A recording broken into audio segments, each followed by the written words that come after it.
கோரிக்கை அரசு ஆதிதிராவிட உயர்நிலைப் பள்ளியில் சமூக விரோத செயல்களை தடுக்க CCTV camera Uthiramerur MLA Sundar அவர்கள் தொடங்கி வைத்தார். காஞ்சிபுரம் மாவட்டம் உத்திரமேரூர் சட்டமன்ற தொகுதிக்குட்பட்ட காஞ்சிபுரம் மாநகராட்சிக்குட்பட்ட 50வது வார்டு ஓரிக்கை பகுதியில் அரசு ஆதிதிராவிட நல உயர்நிலைப் பள்ளி செயல்பட்டு வருகிறது.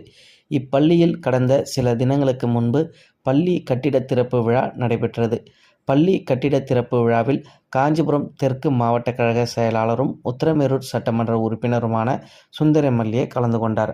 அப்பொழுது பள்ளி ஆசிரியர்கள் பள்ளியின் விடுமுறை நாட்களில் பள்ளியின் வேலை நேரம் முடிந்த பின்பு பள்ளி வளாகத்தில் மர்ம நபர்கள் சமூக விரோத செயல்களில் ஈடுபடுவதாகவும், அதனால் பள்ளி வளாகத்தில் சிசிடிவி கேமரா அமைத்து தர வேண்டும் என கோரிக்கை விடுத்தனர். கோரிக்கை விடுத்த 2 நாட்களில் மண்டல குழு தலைவர் சாந்தி சீனிவாசன் ஏற்பாட்டின் பேரில் பள்ளி வளாகத்தில் 8 இடங்களில் சிசிடிவி கேமராக்கள் பொருத்தப்பட்டு அதன் துவக்க விழா நடைபெற்றது. சிசிடிவி கேமரா துவக்க விழாவில் மாநகராட்சி மேயர் மகாலட்சுமி யுவராஜ் முன்னிலையில் காஞ்சிபுரம் தெற்கு மாவட்ட கழக செயலாளரும் உத்திரமேரூர் சட்டமன்ற உறுப்பினருமான சுந்தர் எம்எல்ஏ கலந்து கொண்டு சிசிடிவி கேமராக்களை துவக்கி வைத்தார். மேலும் பள்ளி நடவடிக்கைகளை பார்வையிட்டு மாணவ மாணவிகளுக்கு இனிப்புகளை வழங்கினார்.